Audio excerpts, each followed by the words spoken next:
कुल्फी बनवण्यासाठी मी इथं फुल cream 1 litre दूध घेतलं. याच्यामध्ये थोडंसं दूध बाजूला काढून घेऊया. राहिलेलं दूध उकळून घ्यायचं आहे. काढलेल्या दुधामध्ये 2 मोठे चमचे मिल्क पावडर आणि 1 मोठा चमचा कॉर्नफ्लॉवर घालून व्यवस्थित मिक्स करून घ्यायचं आहे. 1 वाटी साखर घ्यायची आहे 1 लिटर दुधासाठी. ही साखर कढईमध्ये काढून घेऊया. दूध देखील थोडंसं आटवून घ्यायचं आहे. नंतर ह्या साखरेचं आपल्याला कॅरमल तयार करून घ्यायचं आहे. कॅरमल करत असताना गॅस एकदम बारीक ठेवा.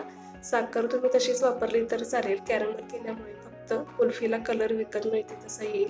त्यानंतर आपण तयार करून घेतलेली कॉर्नफ्लॉवर आणि मिल्क पावडरची पेस्ट घालून हे दूध चांगलं घट्ट होईपर्यंत आटवून घ्यायचं आहे.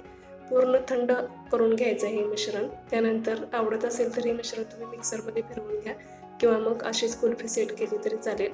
कपमध्ये आणि एका डब्यामध्ये काढून ही कुल्फी 9 ते 10 तास सेट करायचे. त्या अगोदर तुम्ही चॅनलला सबस्क्राईब केलं नसेल तर चॅनल नक्की सबस्क्राईब करा. 10 तासानंतर कुल्फी बघू शकता अगदी व्यवस्थित अशी सेट झालेली दिसेल.